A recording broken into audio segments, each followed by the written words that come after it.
수요 오전 찬양 기도회 가운데 오신 성도님들을 주님으로 환영하고 축복합니다. 오늘 함께 하나님을 향한 우리 합당한 반응이라는 제목의 말씀을 나눌 때 또 하나님 주시는 또 귀한 은혜가 있기를 간절히 소원합니다. 오늘 말씀은 하나님께서 만드신 자연과 하나님께서 하나님의 백성에게 주신 그 하나님의 말씀을 통해 자신을 드러내시고 그 드러내시는 하나님을 향해 우리는 과연 어떻게 반응해야 될지를 함께 말씀을 살펴보며 은혜를 나누길 원합니다. 먼저 오늘 본문 1절부터 6절은 하나님께서 만드신 피조물 가운데 하늘에 있는 해와 하늘과 궁창에 대해 말합니다.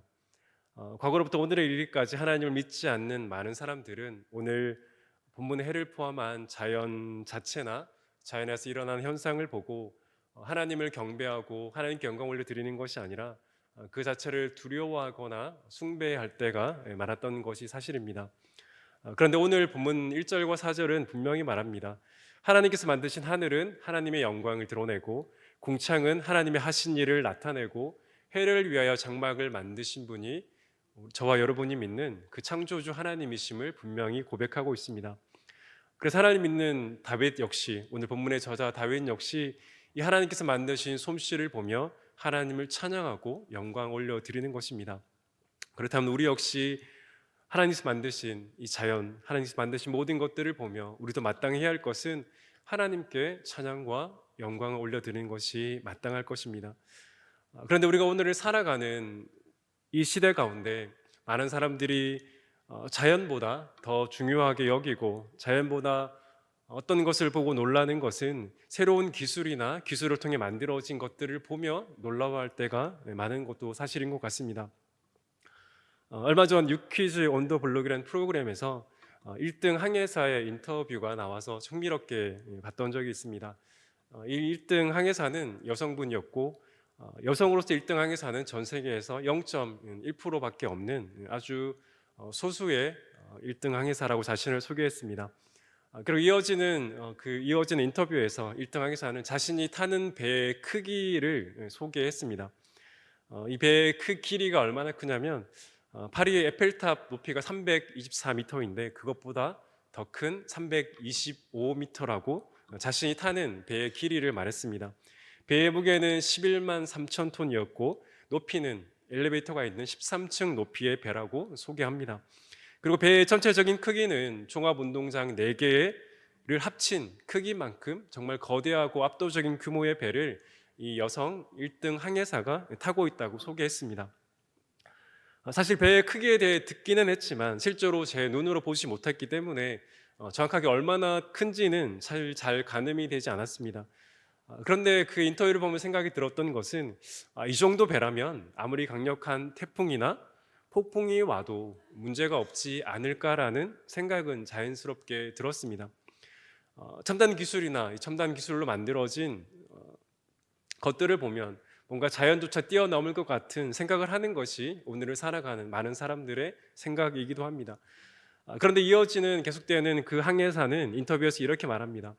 항해 가운데 9m에서 10m가 넘는 파도가 치면 그 와중에 제가 할 수 있는 것은 기도밖에 없다라고 그 항해사는 인터뷰에서 말합니다.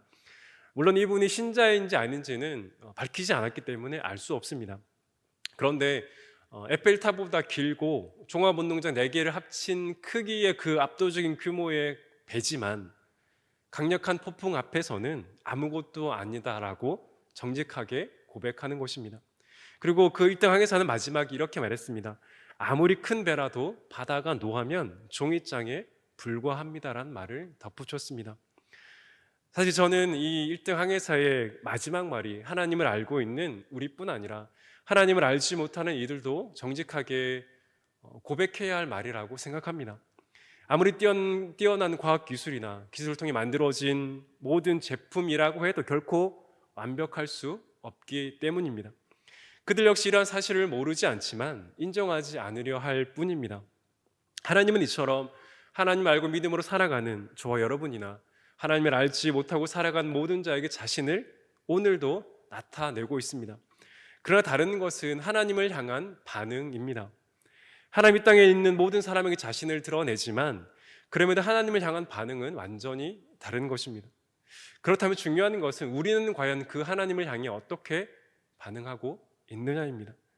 하나님을 알지 못하는 이들은 하나님께 반응할 수 없지만, 하나님을 알고 하나님을 믿음으로 살아가는 저와 여러분은 하나님이 만드신 자연과 하나님께서 우리에게 주신 그 모든 과학 기술을 바라보며 과연 하나님을 향해 어떻게 반응하고 있느냐라는 것입니다. 오늘 말씀을 통해 우리가 살펴야 될 것은, 그래서 그 말씀 가운데 반응하시는 그 자연을 통해서 우리에게 보여주시는 그 하나님을 향해 합당한 찬양과 영광과 감사를 올려드리는 것이 바로 오늘을 사는 저와 여러분에게 하나님께서 요구하는 것이라는 것입니다. 오늘 말씀을 통해, 계속해서 또 이어지는 말씀을 통해 정말 우리의 반응이 어떠해야 되는지를 계속해서 살피는 저와 여러분 되기를 간절히 소원합니다. 1절부터 6절에 이어지는 이제 말씀을 보면 다윗은 이제 자연을 통해 하나님을 아는 자나 하나님을 모르는 자 모두에게 자신을 드러냈던 것을 말했다라면, 이제 이어지는 말씀을 보면 하나님께서 하나님의 백성된 자들에게만 드러내는 하나님의 말씀의 은혜가 얼마나 크고 놀라운지를 7절부터 10절에서 보여주고 있습니다. 그래서 다윗은 7절부터 10절을 통해 다윗이 경험한 하나님의 말씀은 이러이러하다라는 형식으로 계속해서 반복하게 말합니다. 사랑하는 여러분, 하나님께서 하나님의 백성에게 특별하게 주신 이 말씀에 대한 다윗의 고백을 볼 때 어떤 생각이 드십니까? 전 하나님의 말씀을 준비하며 이 다윗의 고백을 볼 때 과연 나는 하나님의 말씀에 대해 이렇게 고백할 수 있나라고 묻지 않을 수 없었습니다. 우리가 지식적으로 아는 것 말고 정말 우리의 삶 가운데 하나님의 말씀이 이러하다라고 고백할 수 있느냐라는 것은 분명히 다른 문제입니다. 하나님께서 하나님의 백성들에게만 주신 이 하나님의 말씀에 대한 분명하고 확실한 고백이 저와 여러분에게 있느냐라는 것입니다. 그런데 왜 우리는 이렇게 물어야 합니까? 그 이유는 우리가 하나님의 말씀인 성경을 가지고 하나님의 말씀을 읽고 하나님의 말씀을 읽고 들은 말씀을 깨달을 수 있는 것은 우리가 계속해서 말씀을 통할 때, 말씀에 대해 이야기할 때 계속해서 고백하는 것처럼 당연한 것이 아니기 때문입니다. 우리가 앞에서 나눈 것처럼 하나님께서 베풀어 주신 이 자연은 하나님을 아는 자나 하나님을 모르는 자 모두에게 하나님께서 그저 주시는 것입니다. 그러나 하나님의 말씀은 그렇지 않다라고 분명하게 말합니다. 하나님의 말씀은 모두에게 허락되는 것이 아니라 오늘 하나님의 자녀된 바로 저와 여러분에게만 허락되어 있음을 이 다윗 역시 분명하게 말하는 것입니다. 우리가 하나님의 말씀을 읽을 때, 그 하나님의 말씀을 들을 때 어떻게 깨달을 수 있습니까? 우리가 하나님의 말씀을, 그 설교 말씀을 들을 때 우리가 어떻게 하나님의 말씀을 깨달을 수 있는 은혜가 있습니까? 그것은 저와 여러분 안에 계신 성령 하나님께서 깨닫게 하시기 때문입니다. 동일한 말씀을 들어도 다른 은혜를 주시는 것은 저와 여러분의 마음 가운데 있는 임재하에 계시는 그 성령 하나님께서 저와 여러분 가운데 지금도 살아 역사하셔서 깨닫게 하시기 때문입니다. 우리 안에 계시는 그리스도의 영이 없으면 우리 말씀을 읽어도 깨닫지 못하고 말씀을 들어도 깨닫지 못합니다. 그렇기 때문에 우리는 이 하나님의 말씀이 우리에게 허락된 것을 당연한 것이 아니라 감사함으로 받아야 하는 것입니다. 사랑하는 여러분, 과연 우리는 우리에게 허락된 이 하나님의 말씀을 누리고 있습니까? 다윗은 오늘 본문 7절부터 10절에서 자신이 살아가면서 누린 이 하나님의 말씀의 은혜가 얼마나 크고 놀라운지를 자신의 말로 고백하고 있습니다. 다윗은 그래서 오늘 본문에서 반복해서 하나님의 말씀은 나의 삶에서 이러하다라고 하나님 앞에서, 그리고 이스라엘 백성들 앞에서, 오늘 이 말씀을 읽는 저와 여러분 앞에서 말할 수밖에 없었다라는 것입니다. 사랑하는 여러분, 정말 바라기는 이 하나님의 말씀은 이러하다라는 고백이 다윗에게만 있지 않기를 간절히 소원합니다. 저와 여러분에게도, 나의 삶에도 하나님의 말씀은 이러합니다라는 고백이 분명히 있기를 간절히 소원합니다. 그래서 그러한 기록들이 저와 여러분에게도, 그러한 기록들이 저와 여러분의 다음 세대에게도 이어지는 고백이 있기를 정말 간절히 소원합니다. 오늘 말씀 가운데 우리는 다윗이 누린 그 삶의 축복에 대해서 세세하게 다 살펴볼 수는 없지만 우리 몇 가지에 대해서 함께 나눠볼 수 있습니다. 먼저 7절 상반절에서 다윗은 이렇게 고백합니다. 여호와의 율법은 완전하여 영혼을 소성시킨다라고 고백하고 있습니다. 다윗이 이렇게 고백하는 이유가 무엇입니까? 다윗이 자신의 영혼이 낙심하는 것을 경험했기 때문입니다. 특히 다윗은 자신이 왕이 되기 전과 왕이 되고 난 후에 우리가 잘 아는 것처럼 쫓김을 당했습니다. 왕이 되기 전에는 이스라엘의 왕이자 장인이었던 사울로부터 계속해서 쫓김을 당했습니다. 왕이 되고 난 후에는 어떻습니까? 자신의 아들 압살롬에게 쫓겼던 것이 다윗입니다. 그때마다 다윗의 영혼은 크게 낙심할 수밖에 없었을 것입니다. 그런데 그때 다윗이 어떻게 살아났습니까? 다윗의 영혼이 어떻게 소성케 되었습니까? 그것은 다른 것이 아니라 하나님 말씀임을 다윗이 오늘 본문 가운데 분명히 고백하는 것입니다. 말씀을 준비하다가 저 역시 이런 경험이 많이 있었음을 하나님 앞에서 확인할 수 있었습니다. 우리가 살아가다 보면 지치고 힘들어서 하나님 앞에 나오고 싶지 않을 때가 얼마나 많이 있습니까? 그때는 예배 드릴 팀조차 없고, 아니 예배 자리에 나오고 싶지 않을 때도 사실은 많은 것이 우리의 삶입니다. 그런데 정말 놀라운 것은 그럴 때마다 그럼에도 불구하고 이 예배 자리에 왔을 때, 그럼에도 불구하고 예배 자리에 선포되어진 말씀을 들었을 때 하나님은 그 말씀을 통해 저의 영혼을 소성시켰음을 저는 여러 차례 경험했습니다. 성도님들도 제가 말씀드리지 않아도 이러한 경험을 분명히 하셨을 것입니다. 우리 영혼이 지쳐있을 때 그 영혼이 어떻게 소성케 되고 우리 영혼이 어떻게 회복할 수 있습니까? 그것은 다른 것이 아닙니다. 선포되어지는 말씀을 통해, 우리에게 여전히 말씀하시는 그 말씀을 통해 우리의 영혼이 소성케 되는 것입니다. 저는 저와 여러분이 정말 낙심한 영혼 가운데, 낙심한 상황 가운데 다른 것이 아니라 여전히 말씀하시는, 여전히 선포하시는 그 말씀을 통해 낙심한 영혼이, 지친 영혼이, 좌절한 영혼이 회복되는 것을 정말 날마다 경험하는 은혜가 있기를 간절히 소원합니다. 다윗만 경험할 수 있는 게 아닙니다. 우리 역시 하나님의 말씀이 선포된다라면 우리의 지친 영혼이, 우리의 좌절한 영혼이 그 말씀을 통해 다시 소성케 될 수밖에 없음을 저와 여러분이 분명히 경험하시는 은혜가 있기를 간절히 소원합니다. 이어지는 7절 하반절 말씀은 다윗은 이렇게 고백합니다. 여호와의 증거는 확실하여 우둔한 자를 지혜롭게 한다.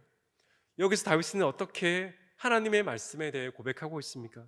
다윗이 하나님의 말씀에 대해 말하는 것은 하나님의 말씀은 확실하다입니다. 사실 우리는 사람이 쓴 글이나 책을 보면 아무리 위대하고 대단하다고 해도 그 책이나 그 글이 확실하다고 말하기는 조심스러운 것이 사실입니다. 그 이유는 시간이 지나면 새로운 이론이 나오기도 하고 또 새로운 사실들이 나오기도 하기 때문입니다. 또 새로운 결과가 나오면 이전의 글이나 책의 내용들이 완전히 개정되어지는 것을 우리는 많이 봅니다.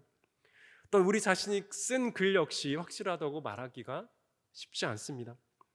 예전에 쓰는 우리의 글을 보면 참 글을 잘 적었다라고 말하기보다 부끄럽다고 생각할 때가 많은 것이 저와 여러분이 적는 글일 때가 많기 때문입니다.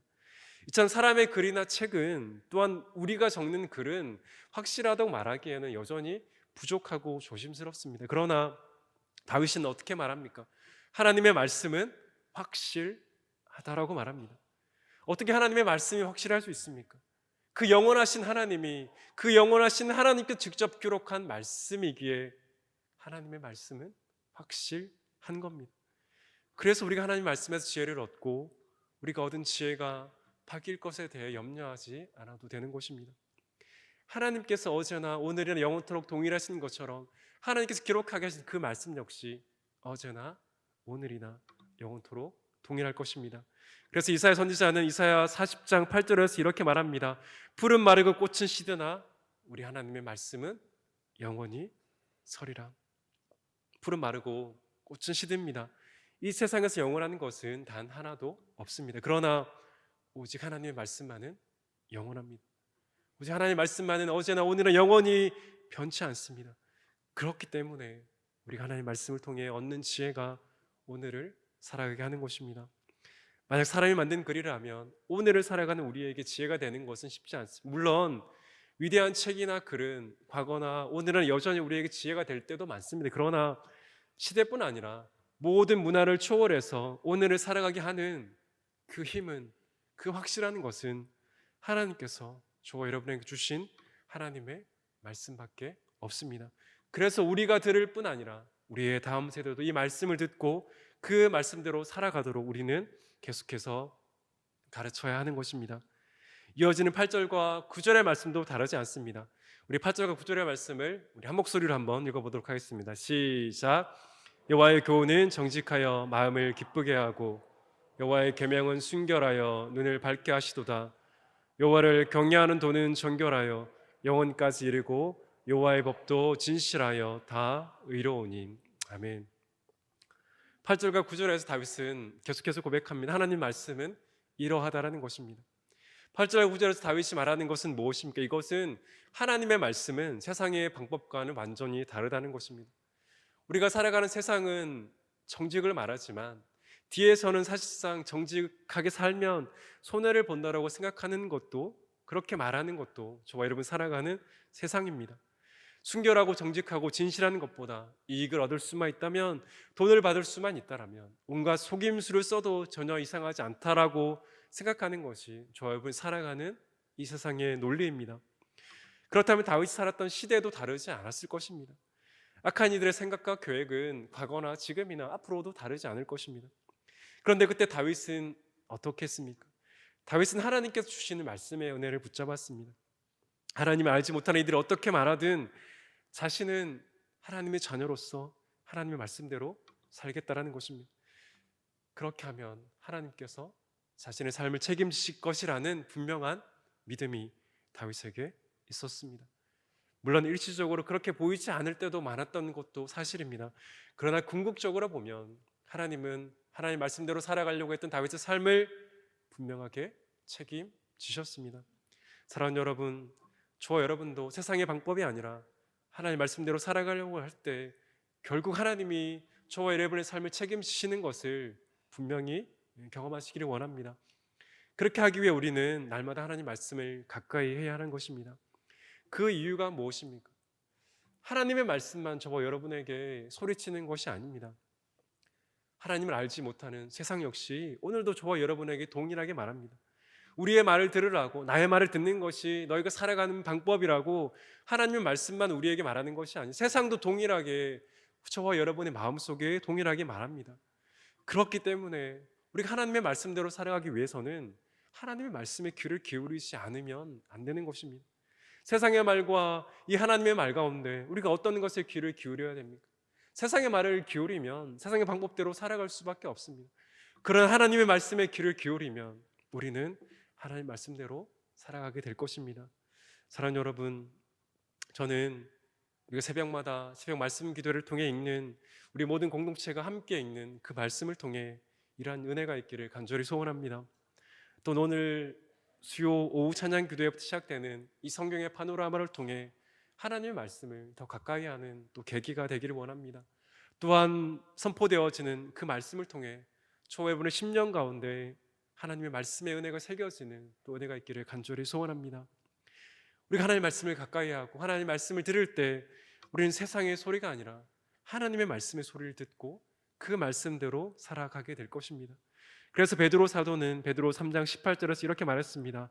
오직 우리 주 곧 구주 예수 그리스도의 은혜와 그를 아는 지식에서 자라가라.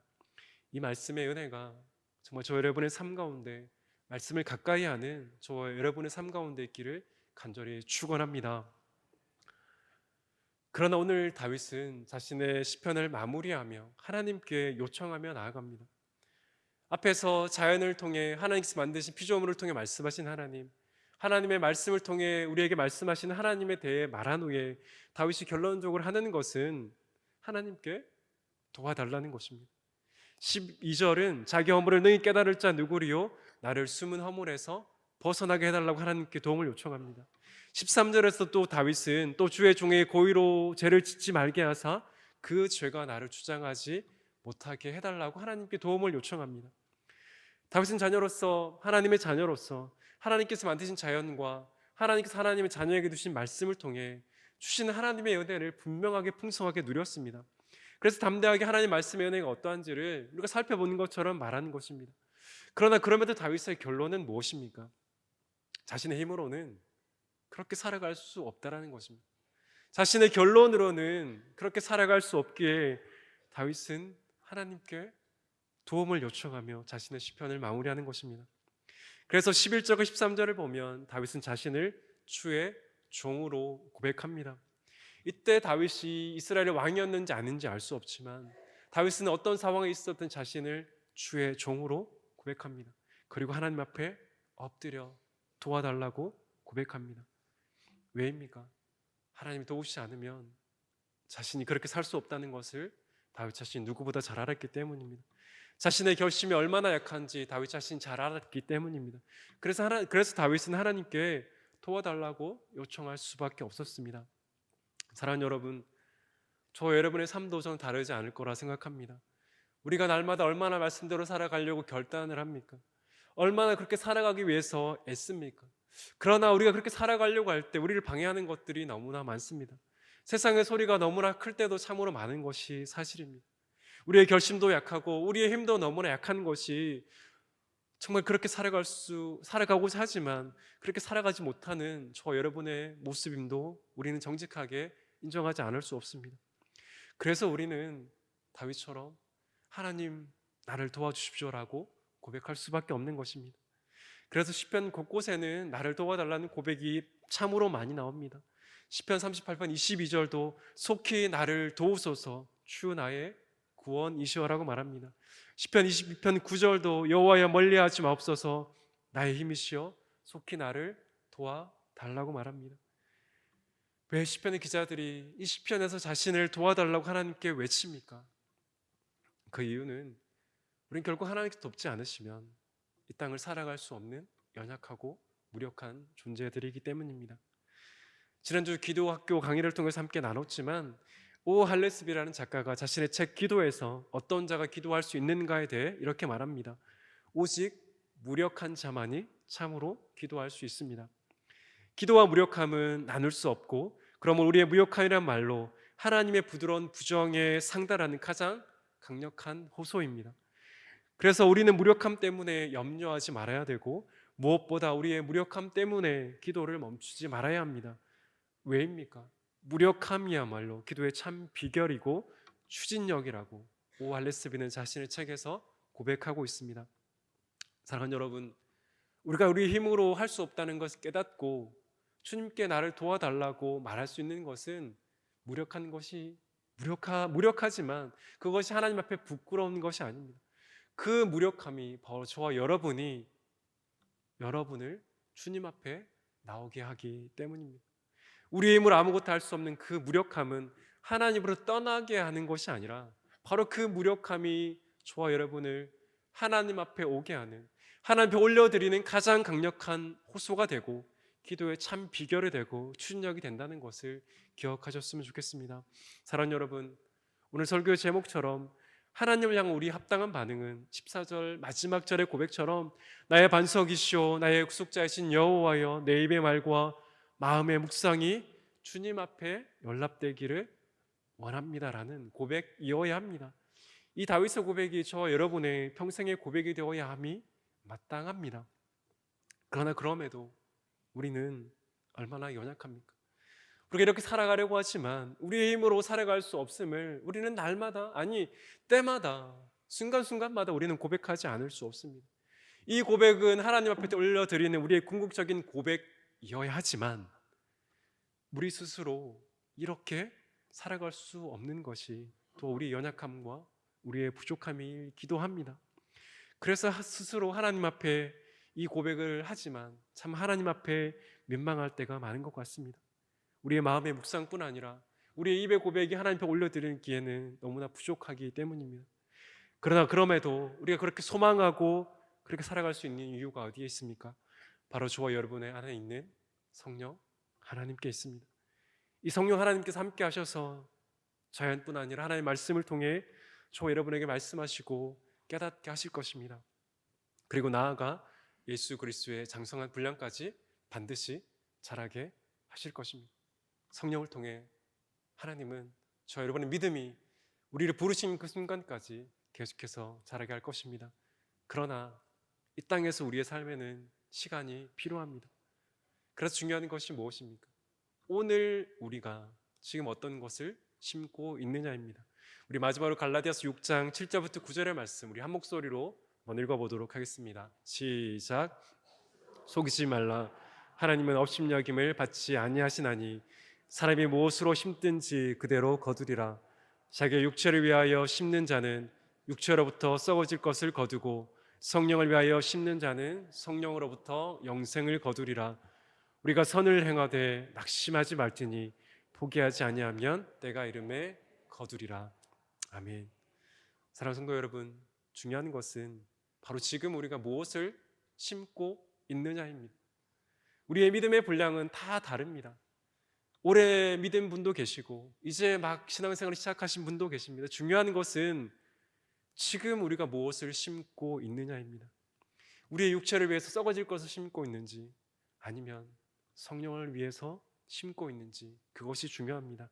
우리가 성령으로부터 성령을 위하여 심는다라면 9절의 고백처럼 우리가 낙심하지 않고 포기하지 않으면 그 하나님의 때에 우리의 믿음의 분량이 예수 그리스도를 닮은 그 장성한 분량까지 반드시 자라게 될 것입니다. 이것을 소망하시는, 그래서 오늘 우리가 말씀을 우리의 심령 가운데 심고 기도로 주님 앞에 나아가는 그 기대감과 그 소망함이 저희의 삶 가운데 있기를 예수 그리스도 이름으로 간절히 축원합니다. 우리 함께 우리 말씀을 기억하며 또 교회를 기억하며 함께 기도하길 원합니다.